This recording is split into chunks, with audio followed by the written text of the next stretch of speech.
प्रधानमंत्री मोदी के स्वागत में इजरायल की संसद को भारत के राष्ट्रीय ध्वज के रंगों में सजाया गया था और इजरायल की संसद को कहते हैं क्नेसेट। जेरूसलम की सड़कों पर भारत और इजरायल के झंडे हर तरफ नजर आ रहे थे।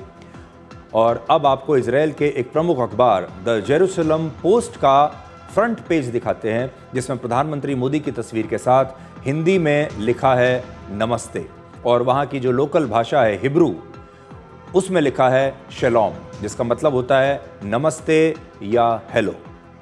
हिब्रू इजरायल की राष्ट्रीय और आधिकारिक भाषा है और इसके ठीक नीचे ये भी लिखा है two ancient nations open a new chapter, मतलब दो प्राचीन देश अपने संबंधों का एक नया अध्याय शुरू कर रहे हैं। इस अखबार ने लिखा है कि प्रधानमंत्री मोदी की वर्ष 2017 की इजरायल यात्रा भारत की विदेश नीति में एक टर्निंग पॉइंट थी। पहली बार किसी भारतीय प्रधानमंत्री ने खुलकर इजरायल से रिश्तों को रणनीतिक साझेदारी का दर्जा दिया था, जबकि इससे पहले भारत की सरकारें इजरायल से एक दूरी बनाकर रखती थीं और फिलिस्तीन को अपना समर्थन दिया करती थी।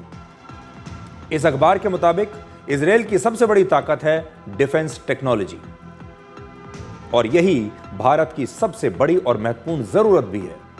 पाकिस्तान प्रायोजित आतंकवादी हमलों के बाद प्रधानमंत्री मोदी ने एयर स्ट्राइक करके सख्त और आक्रामक जवाब दिया, और इस समय का भारत अपनी सभ्यता और सांस्कृतिक पहचान पर जोर देता है और इजरायल भी अपनी पहचान और सुरक्षा को सबसे ज्यादा महत्व देता है। और विचारों में यही समानता दोनों देशों के रिश्तों को औपचारिक नहीं बल्कि स्वाभाविक बनाती है।